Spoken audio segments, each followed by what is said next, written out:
Bertahun-tahun setelah putus, bertemu kembali dengan pacar pertama. Dia sekarang menjadi wanita miliarder termuda di kota Hai. Tunangannya berkata di reuni kelas, "Terima kasih. Jika bukan karena kamu melepaskannya saat itu. Presiden grup Liu saat ini adalah kamu." Ekspresinya dingin, berkata, "Semua sudah berlalu. Semua orang tidak keberatan dengan masalah. Semua orang bersorak."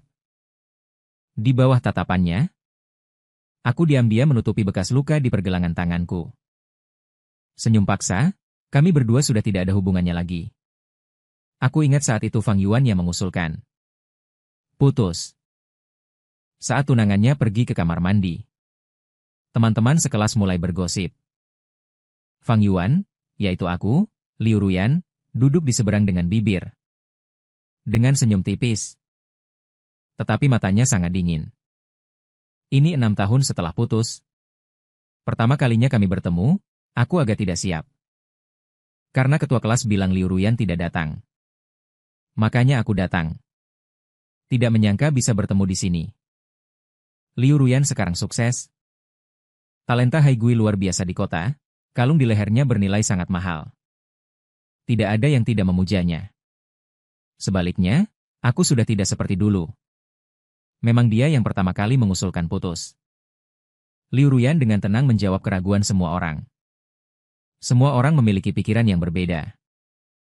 Tidak lain karena aku selingkuh dan jatuh cinta. Fang Yuan, kudengar kau punya banyak hutang. Apakah reuni kelas kali ini untuk meminjam uang? Kudengar kau juga dipelihara oleh wanita kaya. Di tengah ejekan semua orang, Liu Ruyan, mata itu selalu tertuju padaku. Tidak mengatakan sepatah kata pun. Aku tersenyum canggung tanpa menjawab. Pintu didorong terbuka. Tunangan Liu Ruyan masuk kembali. Merasakan suasana yang aneh. Bertanya sambil tersenyum. Apa yang terjadi saat aku tidak ada? Liu Ruyan mengubah keheningannya sebelumnya. Memeluk lengannya. Berbicara dengan lembut. Hanya mengobrol sedikit. Dia duduk dengan tenang. Tatapannya tertuju padaku. Liu Ruyan pernah menyebutkan padaku. Jika saja dulu kamu tidak melepaskannya. Saat ini, Presiden grup Liu adalah kamu. Banyak orang menunjukkan kegembiraan atas kemalangan orang lain. Di masa lalu, keluarga Fang sangat berjaya. Kemanapun aku pergi, aku selalu menjadi pusat perhatian. Perasaan ini tidak akan hilang seiring waktu. Tetapi malah akan menjadi alasan mereka untuk menjatuhkan orang lain setelah bertahun-tahun. Liu Ruyan berbicara. Memecah kecanggungan ini. Dengan nada dingin dan tak terbantahkan. Semuanya sudah berlalu. Semua orang mengerti bahwa bos besar tidak ingin melanjutkan topik ini. Dan mulai membicarakan hal lain. Tunangannya mengangkat gelas ke arahku. Terima kasih atas kebaikanmu melepaskannya. Kamu harus datang saat kami menikah. Aku diam-diam menutupi bekas luka di pergelangan tanganku. Dan dengan kosong berkata, "Selamat. Mengapa kamu tidak menjelaskan padanya?" Di telepon, saudaraku Chen Ping membela ketidakadilanku. Reuni teman sekelas berakhir lebih awal. Aku berdiri di tengah angin dingin dengan mantel tebal. Dengan mata penuh kesedihan. Dia punya tunangan. Di ujung telepon terdiam, punya tunangan. Chen Ping berbicara tentang meninggalkan sekolah. Berkelompok 2 atau 3 orang pergi, cahaya lampu jalan. Terpantul di salju. Seperti kaca yang pecah. Sayang sekali kamu akhirnya bertemu dengannya setelah berusaha begitu lama. Tidak ada yang akan terus menunggumu di tempat yang sama. Beberapa kata jika tidak diucapkan saat itu. Jika diucapkan nanti. Hanya akan sia-sia dan tidak ada gunanya. Angin dingin membuat mata terasa dingin dan sakit. Aku tersenyum mencela diri sendiri. Saudaraku. Aku menyerah. Bahkan setelah berusaha selama bertahun-tahun. Berjuang keluar dari lumpur. Berusaha untuk bertemu dengannya kembali dengan cara yang paling terhormat. Tapi sudah terlambat. Suhu sebelum festival musim semi telah turun hingga di bawah nol. Sangat sulit untuk mendapatkan taksi. Aku berdiri sebentar. Tanganku membeku. Ponselku menunjukkan bahwa aku sedang mengantre. Di belakangku terdengar suara sepatu hak tinggi. Menemani dia. Suara tunangannya yang perhatian dan teliti seperti asap dan salju. Sungguh cantik. Di luar dingin. Kamu masuk ke mobil duluan. Aku akan ke sana sebentar lagi. Nada suara Liu Ruyan jernih dan merdu. Sangat khas. Kalau begitu cepatlah. Ketika pria itu melewati sisiku. Dia menatapku dengan tatapan yang dalam. Kemudian dia berjalan menuju tidak jauh dari sana. Membuka pintu mobil. Kebetulan memperlihatkan cincin kawin di jari manisnya yang sangat menyilaukan. Itu adalah pusaka keluarga Liu. Dulu pernah kupakai. Kemudian, saat putus, aku meminta seseorang untuk mengembalikannya kepada Liu Ruyan. Semua orang sudah pergi. Hanya tersisa aku dan dia mobil yang kupesan belum tiba.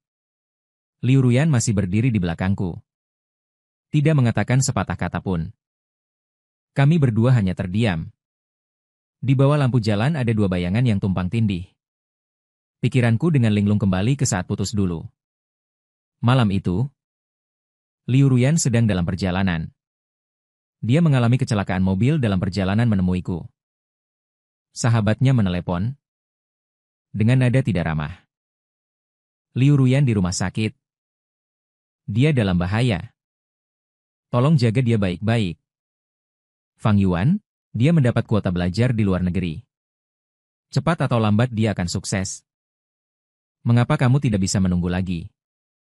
Apakah kamu sangat kekurangan uang? Apa yang telah dia lakukan untukmu? Kamu tidak akan bisa membalasnya selama beberapa kehidupan. Kamu semua lupa. Benarkah? Sahabatnya hampir putus asa di telepon. Hampir saja memarahiku. Dasar serigala berbulu domba. Tiba-tiba telepon direbut dan dimatikan. Bisa dibilang aku meninggalkannya. Dia benci. Aku juga normal. Kamu berhutang berapa? Liu Ruyan menarikku keluar dari ingatan. Nada bicaranya dingin dan tidak ada hubungannya denganmu. Dia menghirup udara dingin. Tenggorokan yang tadi terstimulasi oleh alkohol terasa sakit. Tiba-tiba terbatuk. Udara dingin membelah. Trakea terasa sakit parah. Aku membungkuk. Berpegangan pada tiang lampu jalan. Alkohol yang tadi diminum mulai bergejolak di perut hingga mengeluarkan keringat dingin. Liu Ruyan berdiri di sampingku. Menatap dingin taksi. Perlahan berhenti di depanku. Sopir menjulurkan kepalanya dari dalam. Apakah ke Wanhemenschaft? Aku menahan lututku untuk berdiri dan terengah-engah untuk membuka pintu mobil. Tiba-tiba seseorang meraih lengan bajuku. Liu Ruyan bertanya dengan dingin, apa yang kamu lakukan di sana? Wanhemenschaft adalah kawasan orang kaya. Tidak mudah membiarkan orang masuk. Aku dengan ceroboh mendorong tangan Liu Ruyan. Dia meraihnya dengan tangan baliknya. Suhu panas dari pergelangan tangan menempel di kulit dan masuk ke hatiku. Aku meronta 2 kali. Enggan untuk melepaskannya lagi. Mendongak menatap Liu Ruyan. Wajahnya yang gelap dan tidak jelas. Apa yang ingin dikatakan Xiao Liu? Emosi tidak terlihat di wajahnya yang dingin dan menawan. Aku menarik sudut mulutku dan mengatakan pikirannya. Kamu sama seperti yang lain. Berpikir bahwa uang yang aku hasilkan tidak bersih, kan? Apakah 50.000 sebulan cukup? Liu Ruyan dengan dingin menyela perkataanku. Apa maksudmu? Lapisan kegelisahan akhirnya muncul di mata Liu Ruyan. Bukankah kamu kekurangan uang? 50.000 100.000 tidak cukup untukmu datang membuka. Tiba-tiba aku dengan kasar menghempaskan tangan Liu Ruyan. Karena dia kehilangan keseimbangan karena dorongan itu. Mundur beberapa langkah dan menabrak tiang lampu jalan. Terdengar dari kejauhan. Seruan pria. Dia membuka pintu mobil. Bergegas keluar. Jalani hidupmu dengan baik. Jangan terlalu panjang tangan. Aku mengucapkan kalimat ini. Dan pergi dengan mobil setelah kamu melakukan kekerasan padanya. Chen Pingjie. Aku menuangkan secangkir air panas. Dia ingin menjadikanku simpanan. Aku meringkuk di sofa, menahan gelombang demi gelombang nyeri persalinan palsu. Chen Ping minum airnya dan menunggu sebentar. Tiba-tiba berbalik dan berlari ke toilet untuk muntah. Chen Ping menepuk punggungku. Perutmu tidak enak. Masih minum alkohol? Aku terengah-engah beberapa kali. Menghapus setelah membilas. Noda air yang tersisa di bibirku. Kerongkonganku terasa panas dan aku menyukainya selama bertahun-tahun. Apakah ini layak? Aku mengangkat mata dan menatap diriku di cermin. Rambut hitam basah menempel di dahiku. Wajahku agak pucat. Keluhan Chen Ping terdengar dari kejauhan. Tidak terdengar jelas. Jika bukan karena kamu yang tega memutuskan hubungan, bagaimana dia bisa muncul? Hari ini aku teringat lagi pada tunangan Liu Ruyan. Dibandingkan denganku, dia lebih bersemangat dan tahu cara menyenangkan Liu Ruyan. Aku samar-samar ingat bertahun-tahun yang lalu aku juga seperti ini. Hanya saja kemudian aku jatuh terlalu parah. Ketika aku merangkak keluar dari parit, semuanya telah berubah. Chen Ping menyelesaikan pekerjaannya di Wan Hemenshan. Kami berdua berjalan berdampingan di jalan kembali ke rumah kontrakan. Aku tiba-tiba menerima telepon dari sahabat Liu Ruyan. Fang Yuan. Jika kamu kesulitan, aku bisa memberimu pekerjaan. Aku tidak berbicara. Menunggu untuk mendengar kelanjutannya. Mereka akan menikah bulan depan. Hikiang adalah orang yang baik. Keluarganya juga tidak buruk. Aku tidak akan mengganggunya lagi. Kamu tenang saja.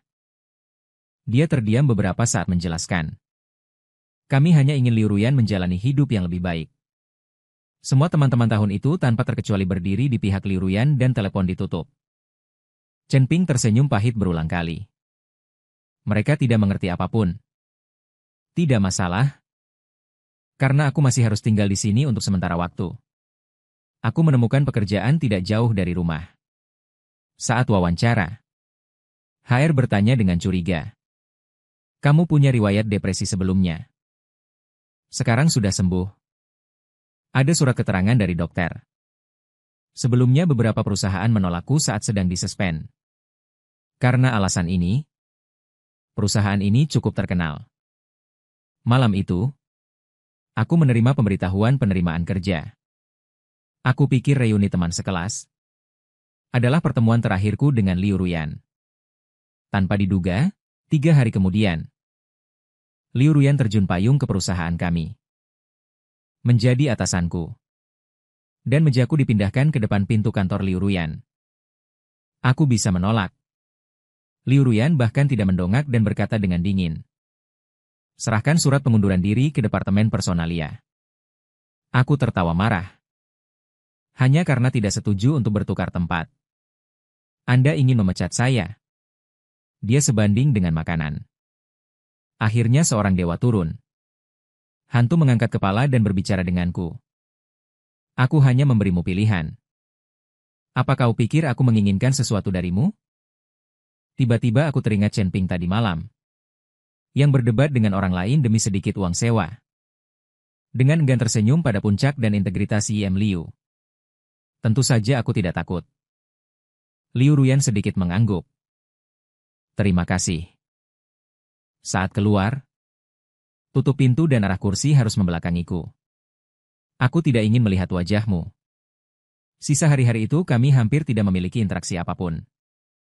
Seminggu kemudian, acara kebersamaan perusahaan, karena aku orang baru. Dipaksa minum banyak alkohol. Xiao Fang tidak minum. Kalau tidak gajinya akan dipotong. Tenang saja kalau mabuk. Kami akan mengantarmu pulang. Apa yang ditakutkan seorang pria dewasa? Manajer tersenyum dan membujuk untuk minum. Di tengah sorak-sorai semua orang. Aku menenggak gelas terakhir malam ini. Jatuh di atas meja dan kehilangan kesadaran. Keesokan harinya, aku bangun di ranjang besar. Sinar matahari yang cerah membuat orang tidak bisa membuka mata. Aku mencoba duduk. Membuka selimut, memperlihatkan jubah mandi lembut di tubuhku. Aku tertegun sejenak. Bangun, berjalan keluar. Di ruang tamu yang terang, Liu Ruyan sedang duduk di meja makan dan membaca. Juga mengenakan jubah mandi hotel. Melihatku keluar, dia mengangkat kelopak matanya dan melirikku dengan acuh tak acuh. Sarapan yang sudah siap di meja membuatku merasa ngeri. Menyapu seluruh tubuhku. Wajahku pucat pasi. Kami, sarapan, diletakkan dengan santai oleh Liu Ruyan di atas meja kopi. Sedikit membuka garis leher, kulit putihnya. Memperlihatkan bekas ciuman mesra yang ambigu. Tidak percaya. Tadi malam kau yang berinisiatif. Aku seperti disambar petir. Ingatan tadi malam benar-benar kosong. Tidak mungkin. Liu Ruyan menutup dokumen itu dan meletakkannya di depanku sambil menekan tanganku. Intinya adalah aku menjadi simpanannya. Setiap bulan dia akan memberiku imbalan 100.000 yuan. Ini tidak mungkin. Apakah aku salah lihat? Liu Ruyan terkekeh pelan. Kau yakin? Menghadapi tatapan yang jujur dan tenang. Membuka mulutku. Kata demi kata. Tidak mengatakan apa-apa, dia memberiku, milikku. Dia mengeluarkan rekaman. Tadi malam, hatiku yang kecil mengungkapkan kebusukanmu. Tuan Fang, maukah Anda mendengarkan pikiran kotor yang tak tertahankan? Seluruh tubuhku bergetar. Seperti menginjak gudang es. Rasa malu yang besar menyelimutiku. Pikiran semacam ini disembunyikan. Masih terasa kotor. Sekarang sudah diucapkan. Juga dijadikan bukti. Seperti melakukan kejahatan. Liu Ruyan mengangkat ujung matanya sedikit. Emosi di matanya tidak terlihat jelas. Mengharapkan tanggung jawab dari wanita bersuami. Bagaimana kalau kita perdengarkan rekaman Fang Yuan ini kepada mereka? Aku hanya mengepalkan tangan dengan suara serak. Apakah kamu membalas dendam padaku? Itu adalah jawabannya dengan nada meremehkan. Dulu kamu tidak ingin aku bahagia. Kenapa aku harus membuatmu bahagia? Dua pilihan. Entah penuhi kontraknya. Atau aku akan mempublikasikan rekamannya. Jam dinding di sudut berdetak, beriringan dengan detak jantung yang berdebar kencang. Bibiku pecah-pecah. Tiba-tiba mendongak. Kalau begitu publikasikan saja. Di bawah tatapan dinginnya. Aku berkata dengan mati rasa. Liu Ruyan. Aku tidak menjadi orang ketiga. Liu Ruyan menatapku dengan serius. Tersenyum. Fang Yuan. Kamu pikir kamu siapa? Apakah kamu masih punya hak untuk memilih? Aku menemukan pakaianku yang berantakan di kamar mandi. Sementara pakaian Liu Ruyan tertata rapi di gantungan di depan pintu. Terpisah dengan jelas. Pemandangan di depan mataku menyakitkan mataku. Aku menghela nafas. Diam-diam mengganti pakaianku. Keluar dari hotel. Chen Ping menelepon. Dengan nada tajam, Fang Yuan. Mereka menginginkan 500.000. Abu-abu dan tidak terlihat matahari. Untuk mengobatiku. Chen Ping tidak menabung banyak uang. Tabunganku juga sangat sedikit. Mereka berkata, jika tidak memberi, mereka akan membongkar urusanmu. Barang-barang peninggalan bibi dan abunya juga tidak akan memberitahu di mana. Aku mencoba meminjam sebagian gaji di muka dan meminjam sedikit dari orang lain. Bulan depan seharusnya cukup. Setelah beberapa kali ragu, aku menekan sebuah nomor. Di sana, setelah beberapa saat baru terhubung, Tuan Fang. Ada apa? Aku menghela napas dan berkata, Dokter Jiang, maaf mengganggu Anda. Jiang yang sepertinya sangat sibuk. Dia berulang kali berpindah-pindah. Akhirnya tiba di tempat yang tenang. Bertanya dengan sabar. Menghadapi kesulitan, aku menarik napas dalam-dalam. Bisakah Anda meminjamkan saya 400.000? Ini pertama kalinya aku meminta seseorang. Setelah selesai meminjam uang, seluruh tubuhku terasa seperti terbakar. Tiba-tiba terdengar suara bising dari sana. Dokter Jiang tahu tentang operasi darurat. Awalnya aku tidak menaruh harapan besar. Siap-siap dia langsung menutup telepon. Saat terakhir, Jiang yang dengan singkat melemparkan nomor kartu dan menyuruhku mengirimkannya hari ini. Setelah selesai berbicara, telepon ditutup. Langit masih kelabu. Manging yang dingin tiba-tiba terasa hangat. Sore hari, manajer mengetuk mejaku. Malam ini ada jamuan makan dengan klien. Kamu ikut beberapa jam yang lalu. Aku baru saja meminjam gaji 1 bulan darinya. Ditambah uang pinjaman dan tabungan sebelumnya. Hampir tidak cukup 500.000. Saat memasuki ruangan pribadi, aku melihat Liu Ruyan. Melihat sosok tinggi dan menawan itu. Dengan mudah menyapa semua orang. Cahaya yang dipantulkan oleh lampu kristal menggambarkan wajah sampingnya yang cantik. Manajer dengan lembut mendorongku ke depan. Seketika semua mata tertuju padaku. Tuan Liu. Ini orang dari perusahaan Anda. Liu Ruyan melirik dengan acuh tak acuh dan berkata bahwa dia adalah orang baru. Orang baru macam apa yang perlu dibawa langsung oleh Tuan Liu? Penampilannya lumayan. Di sela-sela obrolan, semua orang duduk. Manajer menempatkanku di samping Liu Ruyan. Berbisik, bersikaplah pintar malam ini. Blokir alkohol jika perlu.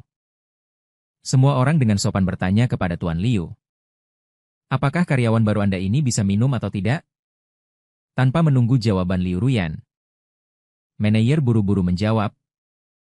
Bisa minum, bisa minum. Setelah selesai berbicara, dia mendorong gelas anggur di depanku untuk memberi hormat terlebih dahulu. Liu Ruyan tersenyum tanpa berkata apa-apa. Mengetuk meja dengan pelan. Aku mengangkat gelas anggurku. Menahan napas dan menghabiskannya. Cairan anggur yang pedas. Dengan seenaknya menyerbu masuk ke kedutaan.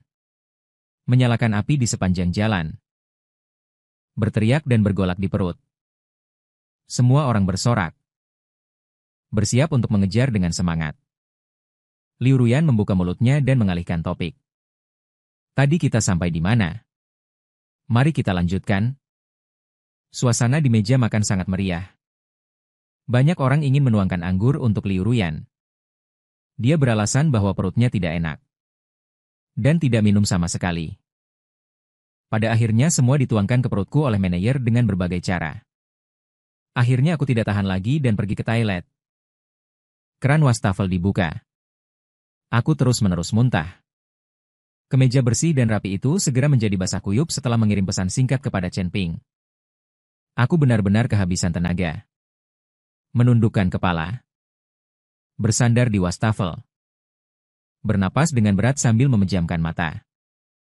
Suara langkah kaki yang tidak tergesa-gesa terdengar dari luar pintu. Pintu didorong terbuka. Aku pikir itu adalah seseorang yang datang untuk menggunakan toilet. Siapa sangka suara Liu Ruyan terdengar. Dengan nada tenang. Sudah tidak tahan lagi. Aku mengumpulkan seluruh kekuatanku untuk menopang tubuh. Berdiri. Terhuyung-huyung menghindar dan berjalan keluar. Ditangkap oleh Liu Ruyan. Lenganku ditarik kembali. Dia menekanku di wastafel. Memerhatikanku dengan seksama. Lepaskan Wei San. Merusak tenggorokanku. Setiap kali berbicara, aku bisa merasakan sakit. Liu Ruyan dengan mudah menyeretku ke depan cermin. Membiarkanku menghadap cermin. Bersandar di bahuku dan tertawa. Lihat baik-baik dirimu yang jatuh seperti ini. Tidak takut diincar orang. Mataku di cermin tampak mabuk. Liu Ruyan melalui cermin. Dengan seenaknya mengamati tubuhku. Aku memejamkan mata. Siapa lagi yang bisa lebih menjadi bintang besar darimu? Liu Ruyan terkekeh pelan. Mencium telingaku. Pulang bersamaku malam ini. Maukah? Pergi. Dia tanpa ampun membungkam mulutku. Dengan semena-mena memeras oksigen di paru-paruku. Darah di bawah pengaruh alkohol. Seperti lahar yang terbakar habis. Dengan gila bertabrakan di dalam tubuh. Cahaya kabur. Tetesan air menggumpal seperti dilapisi selaput. Satu demi satu seperti tetesan asam sulfat di hati. membuat orang merasa sangat sakit. Aku seolah-olah ditarik kembali ke masa-masa kelam itu. Dengan putus asa menatap dunia yang penuh warna ini. Tidak cocok dengan mereka. Bisakah Liu Ruyan melepaskanku? Aku jatuh dalam keheningan. Terbentur keras ke dasar sumur. Mungkin sakit, tapi aku tidak bisa merasakannya. Fang Yuan Liu Ruyan berteriak. Bukan lagi tatapan yang berharap aku mati. Dia panik. Sampai aku tidak bisa membedakan orang di depanku. Apakah dia adalah dirinya di masa muda? Atau dirinya yang sekarang? Aku berkata Liu Ruyan. Aku tidak ingin melihatmu lagi. Demam tinggi ini datang dengan ganas. Aku dalam kekacauan. Seluruh tubuhku sakit sampai mati. Di luar jendela, angin utara menderu samar-samar. Aku bermimpi tentang masa lalu. Aku berbaring di depan ranjang rumah sakit. Bertanya kepada Liu Ruyan apa yang akan terjadi jika aku mati. Dia memegang tanganku. Dengan lembut membujukku. Jangan bicara omong kosong. Hanya demam saja. Setelah disuntik akan sembuh. Aku bertanya apakah uang saku kamu cukup? Suntik itu mahal. Tidak apa-apa. Bagaimana bisa tidak apa-apa? Berapa pekerjaan yang kamu ambil? Liu Ruyan tidak menjawab. Dia menyeret dengan 3 pengakuan yang serius. Asalkan kamu aman dan sehat. Tidak masalah bagaimana keadaanku. Aku tertawa pahit. Menunggu orang tuaku berhenti bertengkar. Aku akan meminta uang saku dari mereka. Mengembalikannya padamu, Liu Ruyan. Dengan tatapan lembut. Percayalah padaku. Kita akan punya uang di masa depan. Tapi aku tidak seaman dan sesehat yang dia harapkan. Malam ketika Liu Ruyan pergi ke provinsi lain untuk mengikuti kompetisi. Aku pulang dan membuka pintu ruang kelas orang tuaku. Ayahku melindungi wanita lain dalam pelukannya. Kehidupanku yang gemilang dan indah mulai runtuh sejak saat itu. Kemudian, pertengkaran hebat orang tuaku. Ayahku pergi tanpa pamit. Panggung tinggi keluarga Fang dibangun. Suatu larut malam.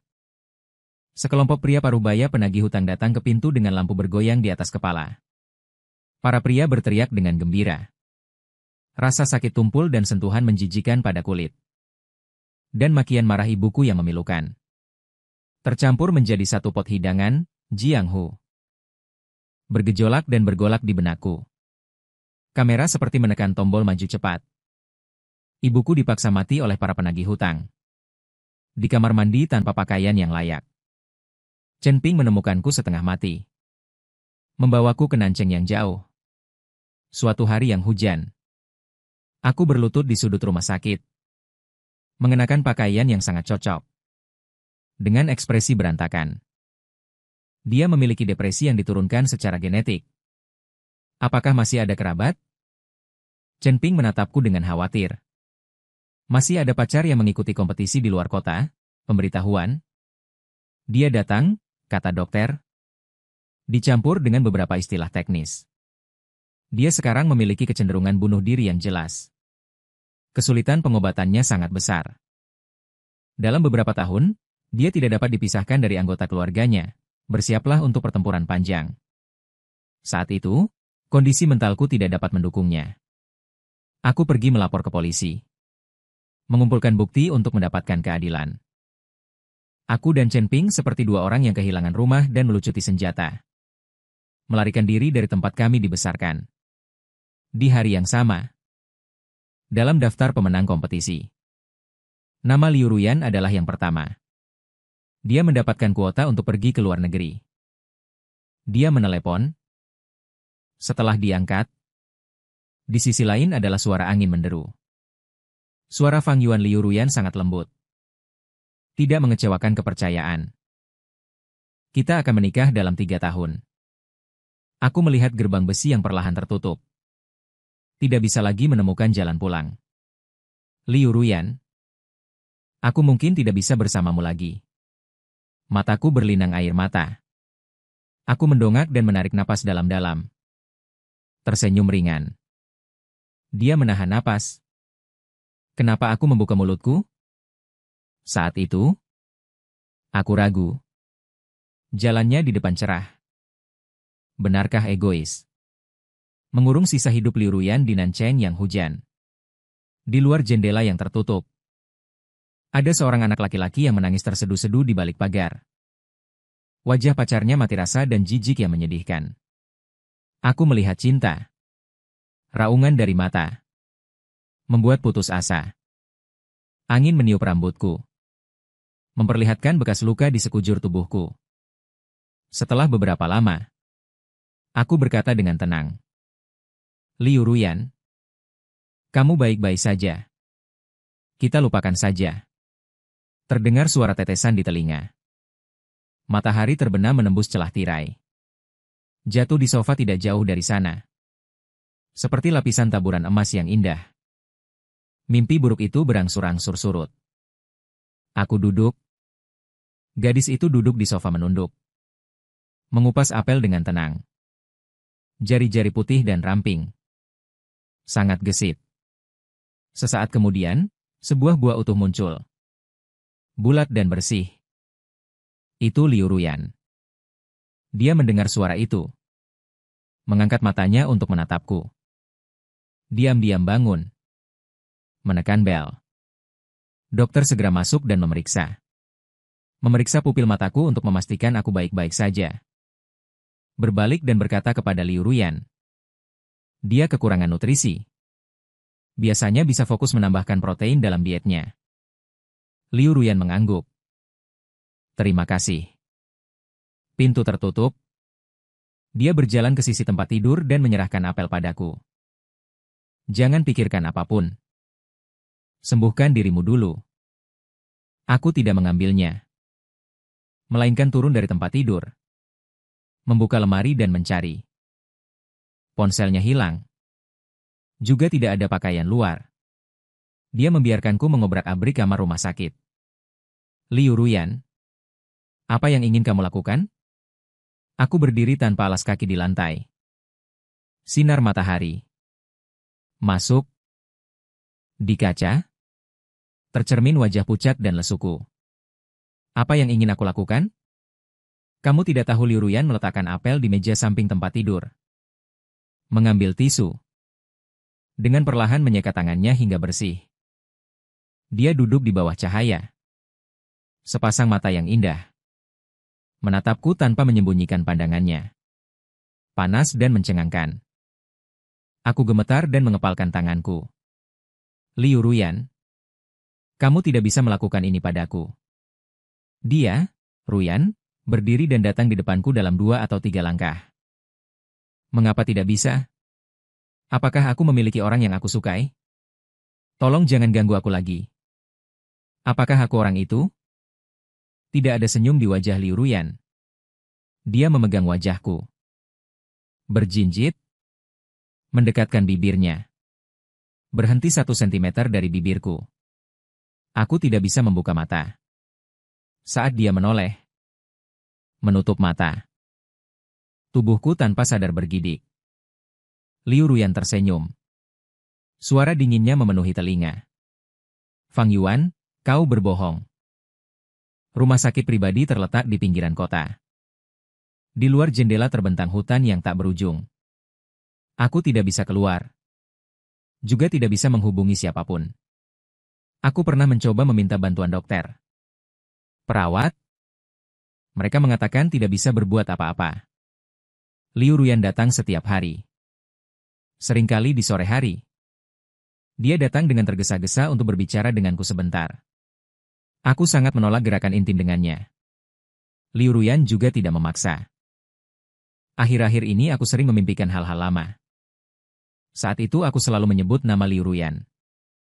Untuk membelikanku susu pisang untuk si pintar. Liu Ruyan. Pertama kali bolos kelas dan ketahuan guru. Kemudian ketika kuliah. Sekolah mulai menyebarkan rumor tentang dia dan si tampan kampus. Aku naik belasan stasiun kereta bawah tanah. Duduk di bawah asrama wanita Liu Ruyan. Di tengah malam berpakaian. Bergegas turun. Memelukku dan bermanja-manja. Jika kau menginginkanku, aku milikmu. Dan hanya kau satu-satunya, Fang Yuan, aku sangat mencintaimu. Sangat mencintai kita saat itu. Mungkin juga tidak menyangka bahwa belasan tahun kemudian akan menjadi situasi ini. Besok aku akan menikah. Matahari sore di luar jendela belum terbenam. Sisa kehangatan masih terasa. Suara Liu Ruyan menarik kembali pikiranku yang melayang jauh. Apakah ada yang ingin kau katakan padaku? Aku memegang gelas air dingin, menatap wajahnya dengan linglung. Tiba-tiba mengerti mengapa aku sering bermimpi belakangan ini. Aku mengucapkan selamat tinggal pada Fang Yuan dan Liu Ruyan di masa lalu di televisi. Setiap hari menayangkan berita tentang dia dan He Qiang. Pasangan yang serasi. Jodoh dari surga. Dia dulu adalah masa depan yang kita harapkan. Tapi Fang Yuan yang sekarang penuh dengan keburukan. Kualifikasi apa yang dia miliki? Selamat atas kelahiran anak yang sehat. Gerakan Liu Ruyan mengupas apel. Tiba-tiba pisau mengenai ujung jarinya. Segera merembes bekas darah. Dia tertegun sejenak. Mengambil tisu untuk menahan air mata. Menunduk dan tersenyum. Tidak apa-apa. Aku dan dia hanya menjalani formalitas. Apakah kamu ingin anak kita sendiri? Aku tidak keberatan. Apakah akan membiarkannya begitu saja? Oke. Tiba-tiba aku merasa sangat lelah. Mari kita semua bersikap sopan. Juga tidak mengupas apel. Melemparkan kembali barang-barang ke dalam keranjang buah. Menatapku dengan tajam. Menampakkan sedikit cibiran. Aku membiarkannya begitu saja. Mengapa kamu yang memulainya duluan? Pada akhirnya kamu mengatakan sudah bosan. Dengan tenang. Menarik diri. Lalu aku ini apa? Seekor anjing? Aku memejamkan mata. Menghalau matahari. Menyinari lingkaran cahaya di dasar mataku. Kalau begitu aku akan mengembalikannya padamu. Membeku. Apa katamu? Aku menatap matahari terbenam yang akan segera menghilang. Kamu tidak ingin aku merasa baik. Aku bisa mati. Menatapku dengan tajam. Aku memalingkan wajah. Tidak ingin bertemu dengan mata yang penuh amarah. Apakah kamu sakit? Sangat ingin mati? Mengapa tidak mati saja sejak awal? Kapan dia pergi? Apakah aku tidak ingat? Malam itu, sahabat, juga temanku bertahun-tahun yang lalu, mendorong pintu dan menerobos masuk. Apa yang kamu janjikan padaku? Dia menanyaiku dengan kasar. Membuatku bingung. Tahukah kamu berapa banyak kerugian yang akan diderita jika pernikahan dibatalkan? Kamu sudah dewasa. Bisakah kamu berhenti bersikap keras kepala dan sembrono seperti dulu? Membiarkan Liu Ruyan menanggung semuanya untukmu. Bisakah kamu memikirkannya untuknya? Ada apa? Ada apa? Anran tertawa marah. Memaki Liu Ruyan padaku. Karena kamu ingin membatalkan pernikahan. Kamu masih bertanya ada apa denganku? Telingaku berdengung. Duduk di sana dengan bingung. Otakku kosong. Dia terang-terangan membatalkan pernikahan. Menempatkanku di mana? Apakah seorang pihak ketiga yang merusak rumah tangga orang lain? Anran dengan paksa menyeretku turun dari tempat tidur. Ikut aku? Bukankah kamu sangat pandai dulu? Bosan bermain dan punya kekasih baru dengan banyak alasan. Kamu bisa mengatakan apa saja, Anran. Gemetar karena marah. Jika kamu tidak kembali, apakah hal-hal ini akan terjadi? Raungan bergema di tengah badai salju. Angin bertiup di telinga. Membekukan semua indraku. Telingaku berdengung. Aku tidak bisa mendengar apapun. Tatapannya dipenuhi kebencian yang belum pernah terjadi sebelumnya. Seolah-olah seperti ini. Aku pantas mati. Anran tidak akan melepaskanku. Ekspresi Anran menjadi dingin. Setelah menyelesaikan masalah ini, aku akan mengantarmu pergi. Gedung perkantoran larut malam terang benderang. Anran menarikku masuk. Sayangnya, konferensi pers sudah dimulai. Liu Ruyan dengan tenang duduk di bawah sorotan. Kudengar alasan Anda membatalkan pernikahan adalah karena pihak ketiga? Menghadapi pertanyaan dari wartawan. Dia sangat mahir. Saya dan Tuan Zhang memiliki beberapa perbedaan. Putus secara damai. Anran bertanya dengan wajah dingin. Mencengkeram erat pergelangan tanganku. Tidak mengizinkanku berkeliaran. Namun, menurut orang dalam, Anda dan cinta pertama Anda telah menyalakan kembali cinta lama Anda. Liu Ruyan. Ketenangan pikiran hanyalah rumor. Jika tidak ada pertanyaan lain, konferensi pers hari ini berakhir di sini. Saat dia bangun, tiba-tiba seseorang berteriak. Dia datang. Itu dia. Semua kamera di ruangan itu langsung mengarah ke sisi ini. Aku terpapar sorotan. Berantakan dan salah. Para wartawan berkerumun. Hanya dalam beberapa detik. Sekelilingnya dikerumuni tanpa celah. Pertanyaan demi pertanyaan muncul. Bolehkah saya bertanya apa hubungan Anda dengan Liu Ruyan? Apakah Anda benar-benar ikut campur dalam pernikahan orang lain? Suara rana kamera terdengar silih berganti. Senyum Liu Ruyan tiba-tiba membeku. Bangun. Menerobos kerumunan dan berjalan ke arahku. Bukan aku, aku membantah dengan lemah. Tetapi suara itu dengan cepat tenggelam dalam rasa ingin tahu mereka yang kuat. Masalah datang satu demi satu. Ada bocoran baru. Seorang reporter berteriak dengan gembira. Sambil mengangkat teleponnya. Suara saya datang dari sana. Dengan rasa mabuk yang kabur. Seperti yang dijanjikan, Ruyan. Aku mencintaimu adalah alat perekam. Aku tiba-tiba tersadar. Dulu aku berpikir tidak ada lagi yang bisa membuat hidupku menjadi lebih buruk. Ketika badai ini benar-benar datang. Aku benar-benar hancur. Bukankah ini pihak ketiga? Tidak tahu malu. Bisikan semua orang. Seperti tamparan di wajahku. Warna di wajahku langsung memudar. Rekaman itu memaku diriku di tiang malu. Maaf. Anran, bawa dia pergi. Liu Ruyan mendorong kerumunan. Ekspresi panik muncul di wajahnya untuk pertama kalinya. Mataku berkunang-kunang. Hanya mendengar orang itu mengucapkan kata demi kata. Ayah berhutang.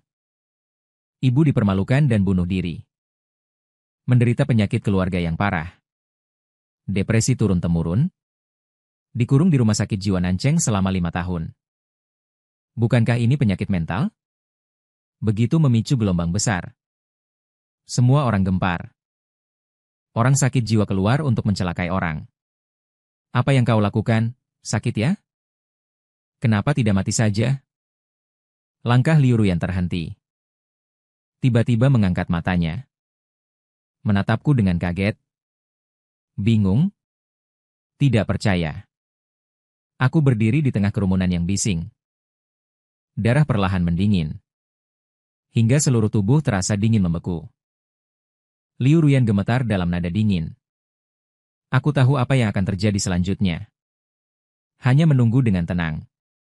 Pisau guillotine jatuh. Menghancurkan total hidupku. Dia juga pernah dilecehkan oleh seorang pria dewasa. Setelah selesai. Ini adalah kalimat terakhir dari pengungkapan anonim.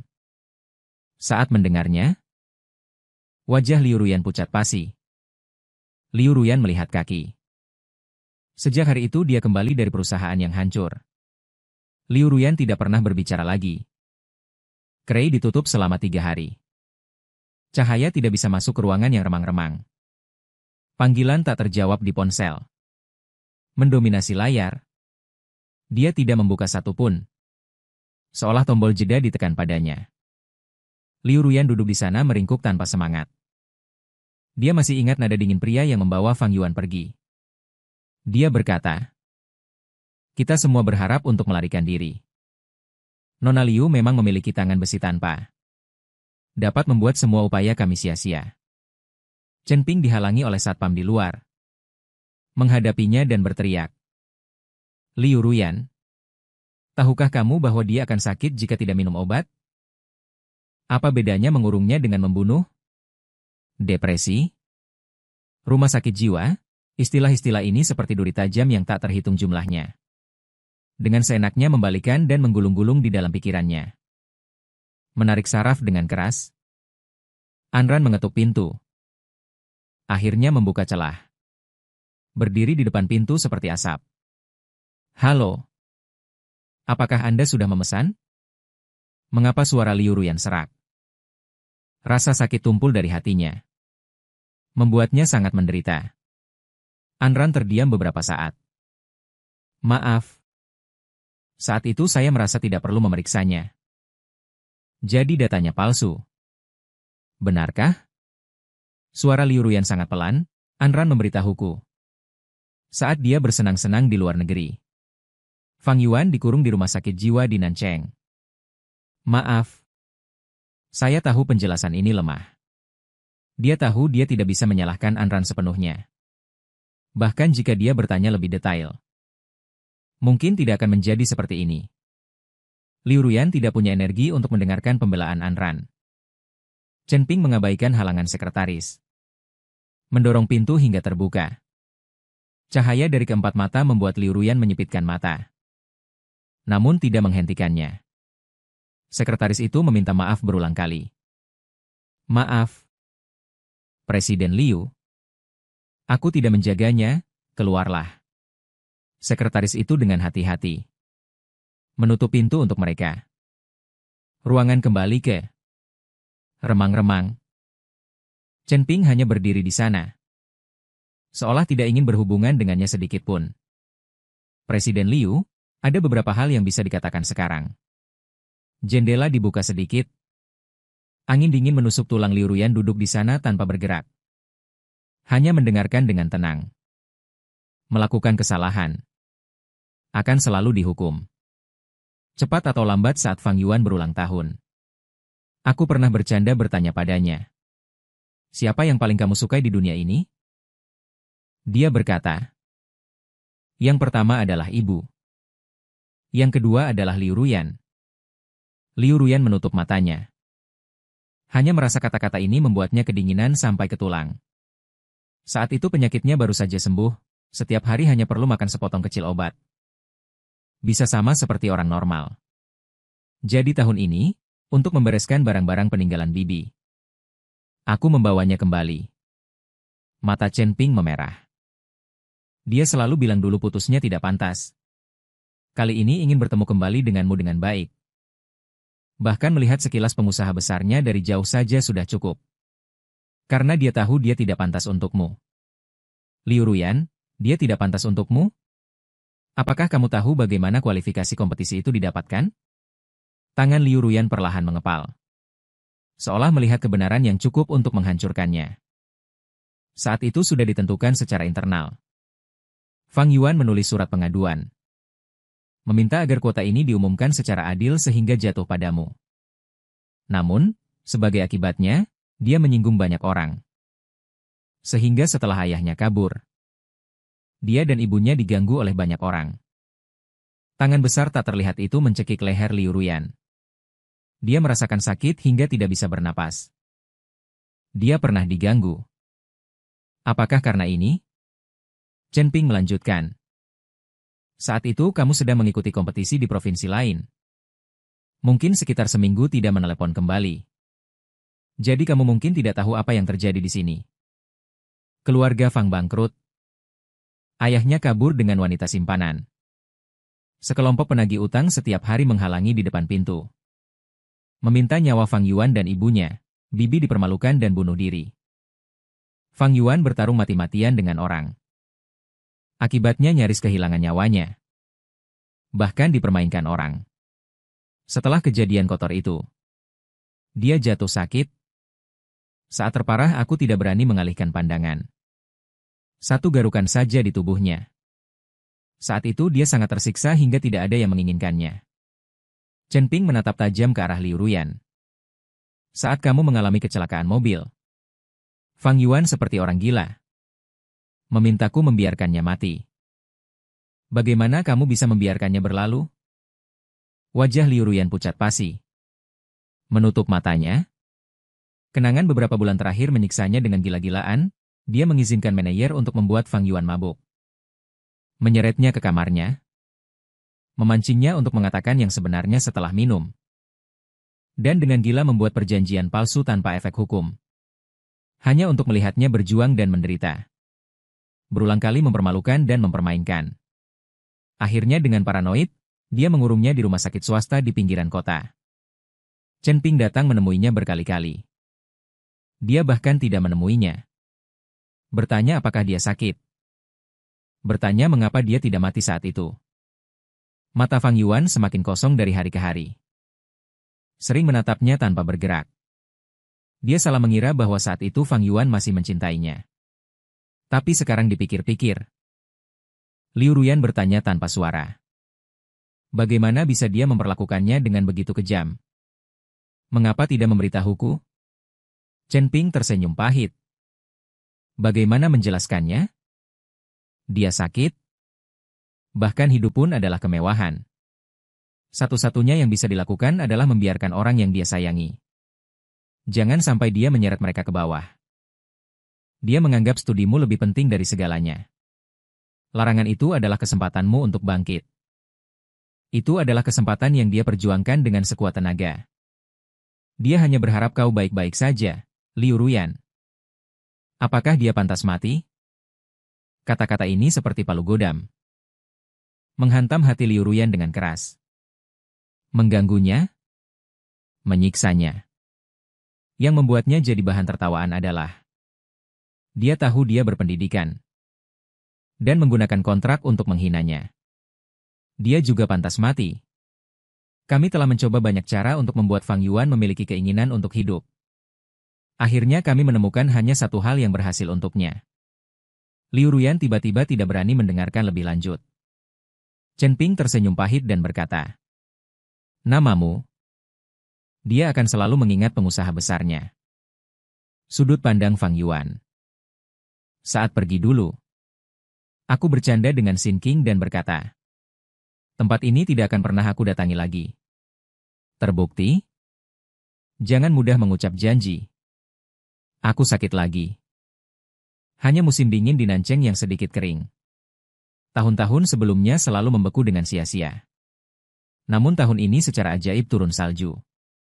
Saat dokter dan perawat mengobrol, mereka berkata, tahun ini musim dinginnya sangat dingin.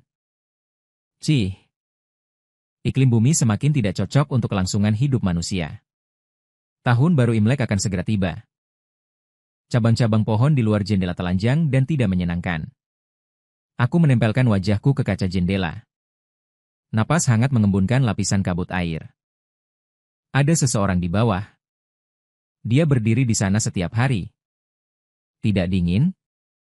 Chen Ping menjawab tanpa ekspresi. Oh. Benarkah? Mungkin tidak dingin. Dia sedang tidak dalam suasana hati yang baik akhir-akhir ini. Sampai-sampai aku tidak berani mengatakan hal-hal bodoh setiap hari. Jangan sampai aku bertengkar dengannya lagi. Chen Ping memberiku segelas air. Minumlah dan minum obatnya 1 jam kemudian. Kata Dokter Jiang. Malam ini dia ingin kamu mengajaknya membuat boneka salju. Aku melihat orang itu lagi. Mataku merasa agak familiar. Chen Ping menarik tirai untukku. Jangan lihat, hati-hati matamu buta. Aku kembali ke tempat tidur. Setelah minum obat, bersandar pada bantal dan bermain game. Suara Chen Ping dan Dokter Jiang berbicara datang dari luar. Kemudian, dia mendorong pintu dan masuk. Aku dengan cepat menyembunyikan ponselku. Duduk tegak. Mengangkat senyum. Aku sudah minum obat. Tingkat air desinfeksi. Dunyi membasahi ruangan. Tatapan Dokter Jiang tertuju padaku. Lingkaran dupa 1 pukulan. Akhirnya membeku di wajahku. Tuan Fang. Aku tidak akan memarahimu karena bermain game. Wajahku menjadi sangat merah. Bagaimana kamu tahu aku sedang bermain game? Aku juga memainkan musik latar. Aku sangat akrab. Jiang Yan mencuci tangannya. Melepas jas putih, tatapan. Menatapku melalui cermin. Dengan sedikit senyum. Tidak mau berpakaian? Mau menemaniku membuat boneka salju? Ya. Dia dari bagian bedah toraks di rumah sakit yang sama. Pertama kali bertemu dengannya sepertinya di musim gugur. Cuaca jarang cerah. Aku berjongkok di balik pagar. Memungut rumput ekor anjing di luar. Jiang Yan lewat. Menunduk menatapku. Aku berkata, "Tolong guntingkan untukku." Dia mendongak dan melihat plakat di halaman dengan menyesal berkata, "Sesuai peraturan, Anda tidak boleh menyentuh benda berbahaya apapun." Melihatku tidak bergerak. Dia bertanya lagi, "Kamu ingin melakukan apa?" Sambil menggigit Jiang Yan, dia melihat waktu. Berjongkok dan berkata sambil tersenyum, "Kalau begitu aku akan menemanimu sampai waktunya habis. Aku akan membawa rumputnya pergi." Waktu istirahat siangnya sangat singkat. Aku diam-diam bersamanya di balik pagar untuk sementara waktu. Terakhir kali dia hendak pergi. Aku mengucapkan terima kasih. Kemudian kami bertemu beberapa kali lagi. Dia sangat sibuk dan tidak memperhatikanku. Sampai suatu hari dia datang lagi dengan beberapa helai rambut yang mencuat di kepalanya. "Maaf. Akhir-akhir ini terlalu sibuk." Kemudian dia mulai mengobrol denganku. "Kamu sepertinya tidak banyak bicara." "HMPH. Aku tidak bisa bicara terlalu banyak." "Kenapa aku sakit?" Mungkin juga tidak bisa mengatakan hal yang menyenangkan. Tidak bisa menuangkan emosi kepada orang lain. Sampah. Ho Yan menatapku saat itu tanpa berbicara. Kemudian dia datang lebih sering. Terkadang dia sangat lelah. Aku mencoba mempelajari beberapa lelucon untuk diceritakan kepadanya. Setiap kali Jiang Yan menatapku dengan penuh semangat. Dia bertanya pada Fang Yuan, "Apa harapanmu?" "Semoga semua orang bahagia dan ceria. Termasuk diriku sendiri." Aku dengan cepat mengenakan perlengkapan. Menunggu Jiang Yan mengenakan jaket bulu. Melingkarkan lengannya di lenganku. Turun ke bawah. Di sini setiap beberapa langkah ada pintu akses. Hanya dia yang bisa membawaku keluar. Di bawah tabir malam. Salju turun dengan deras. Ayan memberiku sekop kecil. Sambil tersenyum berkata, "Aku ingin melihatmu membuatkan boneka salju untukku." Udara dingin entah kenapa membuatku merasa lebih baik. Sambil membawa sekop, aku berputar-putar di air mancur yang membeku. Saat berbalik, tiba-tiba aku melihat Liu Ruyan berdiri tidak jauh dengan sederhana. Tidak sedikit wajah cantiknya dipenuhi pucat pasi. Matanya merah menatapku Liu Ruyan. Nada bicaraku sangat pelan. Sedikit heran, bibir Liu Ruyan bergerak-gerak ayuan. Aku salah. Jika dulu, aku pasti akan tertawa sambil memukul salju. "Nona, mana mungkin ada yang salah." Tapi sekarang aku hanya membawa sekop salju. Dengan sedikit canggung berkata, "Tidak apa-apa. Aku telah mengalami terlalu banyak suka dan duka. Dan angin telah menghaluskan tepi kasarnya." Angin dan salju menderu di malam yang gelap. Liu Ruyan perlahan mendekat dengan nada bergetar. "Bagaimana mungkin tidak apa-apa? Ayuan, kumohon, katakan sesuatu padaku, oke?" Aku berpikir sejenak. Semoga kita sehat selalu di tahun baru ini. Saat itu, warna merah di wajah Liu Ruyan menghilang sepenuhnya. Air matanya mengalir keluar. Bergetar. "Jangan perlakukan aku seperti ini, kumohon." Aku menyentuh wajahnya. Sangat dingin. Lalu, seperti dulu, aku memegang wajahnya. Dengan sungguh-sungguh berkata, "Aku ingin memilih cara yang pantas untuk bertemu denganmu." Tapi malah menjadi berantakan. "Maaf. Ini salahku." Liu Ruyan berkata, "Jika saat itu aku memilih untuk pergi dari hidupmu, jangan salahkan orang lain." Aku mengatakannya dengan sangat pelan. Dan sedikit sedih. "Reuni teman sekelas?" Aku bertanya pada ketua kelas. "Aku baru mengambilnya setelah kamu tidak ada." Aku tidak tahu mengapa dia berbohong padaku. "Aku hanya ingin mendengar kabarmu." Melihat apakah kamu baik-baik saja. Liu Ruyan menangis tak terkendali. Maaf. Aku sengaja melakukan ini. Aku tersenyum. Tidak tahu bagaimana rasanya di dalam hati. Yuan. Maaf. Di saat-saat tersulitmu. Aku tidak bisa menemanimu. Liu Ruyan memegang tanganku. Akhirnya menemukan bekas luka di pergelangan tanganku. Kamu tidak perlu merasa bersalah. Aku tidak ingin menahanmu secara paksa. Bertahun-tahun yang lalu kita hidup susah bersama. Apa gunanya aku menyentuh sesuatu? Menghitung sampai akhir siapa yang berutang pada siapa? Dengan sabar aku menyingkirkan kepingan salju yang jatuh di bulu matanya. Ruyan. Melihatmu sukses? Aku sangat senang. Tapi aku bilang aku akan menghasilkan uang untukmu. Liu Ruyan memegang tanganku. Tanpa kamu, apa gunanya barang-barang itu bagiku? Aku menyentuh kepalanya. Tertawa. Lihatlah syalku, harganya lebih dari 100 yuan. Uangku sudah cukup untuk dibelanjakan. Cahaya di mata Liu Ruyan padam. Bergetar dan bertanya. Tidak bisa kembali. Benar? Ruyan, kamu punya hidupmu sendiri. Aku juga harus menempuh jalanku sendiri. Aku tidak akan kembali ke Beichen. Kata-kata yang menyakitkan. Bagaimana mungkin bisa dengan mudah dilupakan? Semua orang punya ingatan. Aku dipaku di tiang celaan. Jika aku kembali, setiap langkah yang aku ambil akan seperti menginjak pisau. Itu akan 100.000 kali lebih menyakitkan daripada melepaskan sebuah hubungan. Liu Ruyan menarik napas dalam-dalam. Memegang tanganku. Menghangatkannya kembali seperti dulu. Aku sangat menyesal merekamnya. Akulah yang memaksamu untuk mengatakannya. Malam itu aku tidak menyentuhku, mataku terasa panas, Liu Ruyan. Kalau begitu minta maaflah padaku. Katakan maaf. Dia sangat menderita. Dengan rakus mengukir wajahku ke dalam ingatannya. Perpisahan terakhir yang tak terucapkan. Menepuk-nepuk bahunya dengan lembut.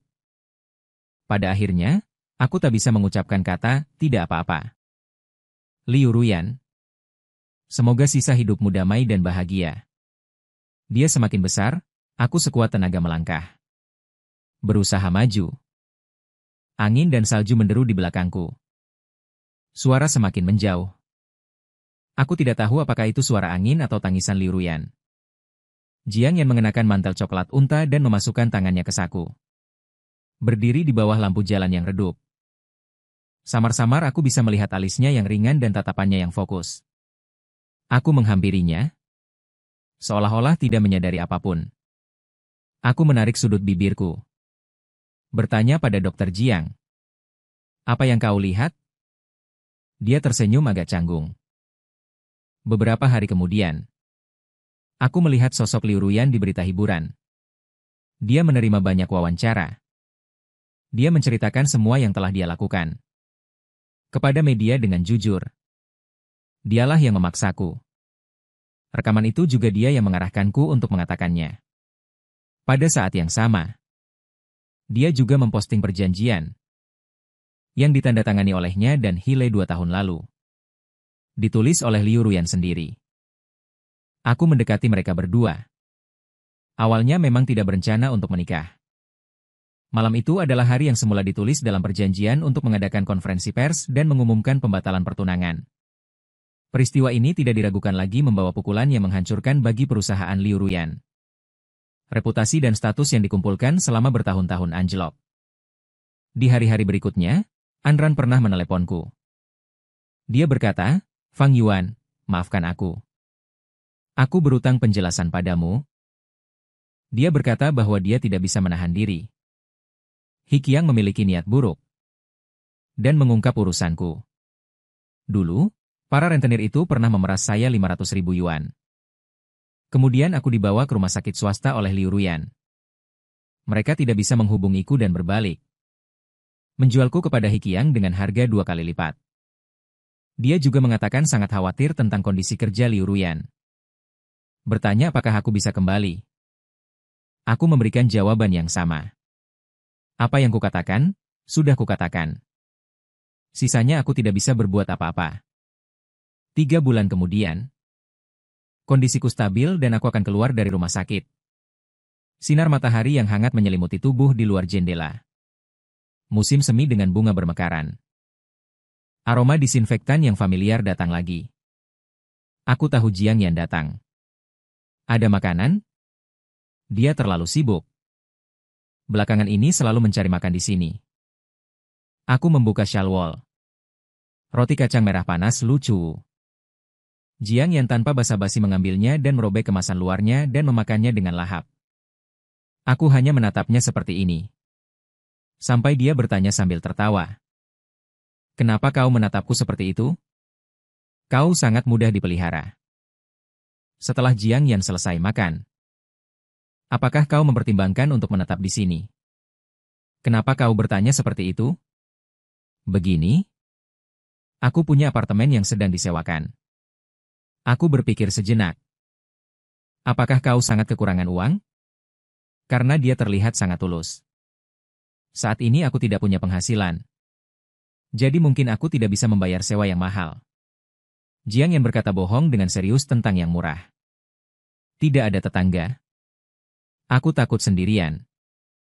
Takut terlihat seperti orang asing. Tapi aku tidak terlalu ingin keluar dari rumah sakit.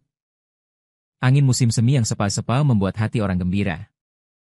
Senyum lama tak terlihat muncul di wajahku. Saat menyeberang jalan, Jiang Yan lupa melihat lampu lalu lintas. Aku menariknya ke belakang. Kerah tanpa ampun menariknya kembali. Dia tiba-tiba menabrak dadaku. Dan memelukku begitu saja. Tidak melepaskannya. Mengejarmu. Suaranya sangat pelan dan santai. Sudut bibirnya sedikit terangkat. Seolah mengatakan cuaca hari ini sangat bagus atau semacamnya. Anak kecil di kejauhan menggoyangkan drum mainan. Berbunyi adalah detak jantungku. Suaraku tidak stabil. Namun tetap dengan berani menatap Jiang Yan. Aku mencintai seseorang selama bertahun-tahun. Aku tidak yakin angin mengacak-acak rambut Jiang Yan. Mataku lembut. Tuan Fang. Aku juga mencintai seseorang selama bertahun-tahun. Beri aku kesempatan. Saat itu mataku sedikit basah. Aku sangat buruk. Aku pernah sakit. Dan tubuhku juga. Tuan Fang. Kamu pernah berkata. Kamu berharap semua orang bahagia. Termasuk dirimu sendiri. Jiang Yan berkedip. Aku harap keinginanmu terwujud. Angin sepai-sepai bertiup, sinar matahari menembus pepohonan dan jatuh di alisnya.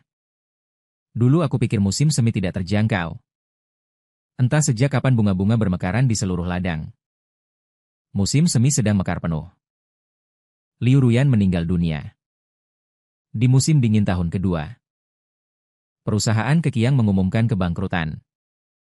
Orang-orang yang dulu menindas Fang Yuan juga dimasukkan ke penjara oleh Liu Ruyan.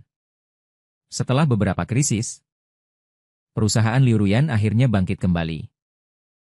Hari ini, Liu Ruyan duduk sendirian di kantor untuk waktu yang lama. Salju tebal berterbangan di luar jendela. Lampu mobil di bawah berderet panjang. Ini sudah setengah bulan dia bekerja tanpa henti. Seolah-olah dari dunia lain. Dia tiba-tiba teringat hari ini setahun yang lalu. Juga turun salju. Fang Yuan muncul di reuni teman sekelas. Saat melihatnya membawa Hiki yang muncul. Matanya penuh dengan keterkejutan dan kebingungan. Kemudian dia berkali-kali memimpikan adegan itu. Juga berkali-kali membuat perubahan dalam mimpi. Dia membatalkan pertunangan sebelumnya. Melaporkan ke polisi saat manajer memberi Fang Yuan obat tidur. Tidak memaksa Fang Yuan minum. Juga tidak mengatakan kata-kata kasar kepadanya. Dia seperti yang Fang Yuan bayangkan. Menyambut reuni yang layak. Fang Yuan kembali. Melaporkannya ke polisi di tengah malam. Menceritakan pengalamannya di masa lalu. Mereka bertemu kembali setelah lama berpisah. Berciuman. Dan memasuki pernikahan yang bahagia dan memuaskan. Dia dan Fang Yuan melakukan pemotretan pernikahan. Di foto, dia tersenyum cerah dan ceria. Jari-jarinya saling bertautan dengannya. Setiap kali terbangun dari mimpi, dia berbaring sendirian di tempat tidur, mendengarkan suara detak jam yang terus maju. Baru menyadari bahwa waktu terus berjalan. Namun Fang Yuan tidak akan pernah muncul lagi di sisa hidupnya. Dia benar-benar menceraikan darah dari kota mata itu. Fang Yuan mendoakannya sisa hidupnya aman dan bahagia. Dengan mata tulus dan jujur. Dia bilang dia tidak akan kembali. Dia sedih karena tidak ada pertemuan kembali yang layak. Karena dia telah menyakitinya. Jadi dia memutuskan untuk pergi. Tidak ada kata-kata menyalahkan. Tidak ada keluhan kebencian, kalimat sisa hidup. Aman dan bahagia. Seperti pisau lembut, menusuk dalam kedadanya, membawa bayangan sakit yang tidak akan pernah bisa dihilangkan. Karena gaya hidup yang tidak teratur dalam jangka panjang. Dia menderita penyakit perut. Ketika kambuh. Sangat menyakitkan. Malam ini, dia terbangun lagi dari mimpi. Berbaring di tempat tidur yang dingin. Di luar jendela, bulan sabit yang dingin tampak kesepian dan bulat. Menemaninya melihat bulan. Adalah hal dari kehidupan sebelumnya. Dia tiba-tiba sangat merindukan Fang Yuan dan memesan tiket ke kota selatan keesokan harinya. Setelah setahun, menginjakkan kaki lagi di tempat ini. Masih dengan cuaca yang sama. Angin besar dan salju tebal. Pejalan kaki di jalan bergegas seperti asap willow. Mencari alamat dan menemukan sebuah apartemen. Langit akan gelap, tetapi penghuni lantai 2 tidak menyalakan lampu. Liu Ruyan berdiri di sudut. Menunggu setengah jam kemudian. Suara Fang Yuan terdengar. Lembut dan serius. Susu tomat di sana tidak enak. Lain kali kamu beli susu. Aku akan membuatnya untukmu. Chen Ping juga suka memanggilnya untuk makan Liu Ruyan. Tanpa sadar melihat ke sosok yang familiar itu. Diam-diam menabrak pandangannya. Dia mengenakan jaket bulu abu-abu. Tertutup salju. Hanya menyisakan warna putih di atas. Wajahnya menjadi bulat. Berjalan di salju. Langkahnya sangat mantap. Di sebelahnya ada sosok yang cantik dan menawan. Selalu mendongak dengan kagum. Dan dengan lembut menatapnya, dia sedikit mengangkat matanya. Pandangannya tertuju pada Liu Ruyan. Tiba-tiba berhenti. Dua wanita itu terpisah oleh badai salju. Tidak ada yang berbicara. Ayan, apakah kamu mendengarku? Masih dengan nada yang familiar. Tapi itu diucapkan kepada orang lain. Jiang Yan menarik kembali pandangannya. Berbisik pelan. Mendengar? Kamu ingin membuat susu tomat. Tapi terakhir kali kamu membakar pancinya. Aku belum membeli panci. Fang Yuan menarik sudut mulutnya. Merasa sedikit bersalah. Maaf. Jiang Yan menepuk pundaknya seperti menepuk beruang kutu putih yang lucu dan menggemaskan. Kamu pulang dulu. Putranya belum diberi makan. Kemana kamu akan membeli panci dan susu? Membeli bersama secepat ini? Aku ingin makan malam ini. Fang Yuan menggelengkan kepalanya. Tanpa daya memasuki lorong. Jiang Yan kemudian melihat ke sini. Liu Ruyan tidak bisa berkata apa-apa.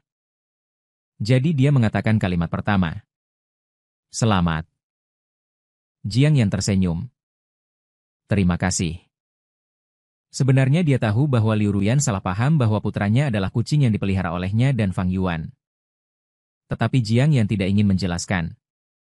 Tahun lalu ketika dia membawa Fang Yuan turun untuk membuat boneka salju. Dia pernah memberinya kesempatan. Tidak peduli apa. Liu Ruyan dan dia sudah berakhir. Seharusnya baik-baik saja masing-masing. Kondisinya stabil. Jiang Yan sangat langsung. Dia memiliki karakter yang baik. Dan tidak suka marah. Dia orang yang sangat baik. Liu Ruyan tahu dia baik-baik saja. Karena dia tahu bagaimana Fang Yuan menjadi bahagia. Jiang Yan menatap Liu Ruyan dengan tatapan menyelidik ruili. Sudah berapa tahun kamu mengenal Fang Yuan? Tepat 14 tahun. Kamu lebih tahu dariku ulang tahunnya akan segera tiba. Aku ingin memberinya hadiah ulang tahun masakan rumahan saja. Tidak bisa makan pedas. Juga tidak suka makanan manis. Tanpa berpikir panjang, Liu Ruyan langsung berkata. Jiang Yan mengangguk setengah resmi. Terima kasih. Tepat 14 tahun. Kata-kata, kamu lebih tahu dariku, ini adalah ketidakpuasan yang Jiang Yan ungkapkan kepadanya. Jika mengerti, mengapa begitu membenci Fang Yuan? Mengapa di hari-hari berikutnya? Membuatnya menderita. Suara tenang Liu Ruyan menembus angin dan salju. Liu Ruyan tiba-tiba menoleh. Wajah yang selama ini dia impikan tiba-tiba masuk ke dalam pandangannya. Bahkan lesung pipi saat tersenyum pun sama persis dengan yang ada di ingatan. Fang Yuan memegang payung dan berjalan mendekat dengan sedikit terkejut. Kenapa kamu datang? Hati Liu Ruyan sakit. Di matanya dia melihat kejernihan dan keterus-terangan. Dia sudah melepaskannya. Dia terdiam sejenak. Berkata bertemu Nona Jiangxian di sepanjang jalan dan mengobrol beberapa patah kata melewati kompleks perumahan? Fang Yuan sedikit bingung. Jiang Yan bertanya. Kenapa kamu turun lagi? Fang Yuan teringat sesuatu dan menyerahkan payungnya. Aku lihat salju turun terlalu lebat. Takut kamu masuk angin, aku turun untuk mengantarkan payung. Saat dia berbicara dengan Jiang Yan, sudut bibirnya sedikit terangkat. Tatapannya hangat. Adegan ini menyakiti mata Liu Ruyan. Mau mampir ke rumah? Jiang Yan bertanya dengan sopan. Liu Ruyan tersenyum. Tidak bisa, pesawat malam, harus cepat. Fang Yuan tiba-tiba teringat sesuatu. Tunggu sebentar, selesai ku bicara. Berbalik dan berlari ke dalam gedung. Fang Yuan juga naik tanpa ekspresi. Liu Ruyan menunggu sebentar di bawah. Salju semakin deras. Langit kelabu menekan hati orang. Rambut terasa pengap. Perut mulai sakit lagi. Anran menelepon Ruyan. Dia ragu-ragu. Hasil pemeriksaanmu sudah keluar. Kanker. Liu Ruyan berdiri tanpa bergerak. Tidak tahu apakah dia mendengar atau tidak. Mendongak melihat salju tebal yang luas. Menjawab dengan nada tahu. Lalu menutup telepon. Dia seperti orang biasa. Terus menunggu dengan tatapan. Selalu melihat seberkas kehangatan di pintu masuk lorong. Cahaya dari dalam menyinari. Jatuh di salju dan membentuk tangga demi tangga. Setelah beberapa saat, Fang Yuan turun sendirian dengan angin. Di tengah salju tebal. Fang Yuan menginjak salju tebal. Sambil membawa kotak merah kecil. Berjalan mendekat dan memberikannya kepada Liu Ruyan. Aku membuat sendiri kue kering ini. Ambillah untuk dimakan di jalan, Ruyan. Tiba-tiba teringat bertahun-tahun lalu. Fang Yuan suka membuat kue. Saat itu rasanya masih sangat tidak enak. Ada sedikit bau amis. Dia benar-benar tidak memiliki bakat dalam memasak. Liu Ruyan bahkan berkata. Mulai sekarang Fang Yuan dilarang memasuki dapur di rumah. Dalam sekejap mata dia bisa membuatnya terlihat lumayan. Fang Yuan berkata dengan sangat tulus. Terima kasih atas donasi Anda kepada kami, Liu Ruyan. Tahu bahwa organisasi mereka membantu beberapa orang dengan penyakit mental. Orang-orang yang mengalami kesulitan hidup. Jadi setiap bulan dia menyumbangkan sebagian dari penghasilannya untuk biaya hidup. Liu Ruyan tersenyum tipis. Kalimatnya tidak sampai. Lalu menatap wajahnya. Cuaca dingin? Kembalilah. Seharusnya aku tidak akan datang lagi nanti. Fang Yuan tersenyum. Kenapa tidak? Nanti kalau ada penghargaan lagi, aku harus mengundangmu, Liu Ruyan. Tenggorokannya bergetar. Tidak bisa berkata-kata. Dia berbalik dan menginjak tanah kembali ke kesunyian. Saat dia akan memasuki pintu, dia berbalik dan memanggilnya Liu Ruyan. Liu Ruyan segera mendongak. Jantungnya tiba-tiba hidup kembali. Dia menunggu Fang Yuan mengatakan sesuatu. Hanya terlihat Fang Yuan tersenyum padanya. Selamat Tahun Baru. Sebuah ucapan tahun baru yang sangat biasa. Ingat dia, sehat dan bahagia, semuanya hilang. Dalam hati Ruyan, Kembali ke kesunyian. Dia berdiri di tengah angin dingin.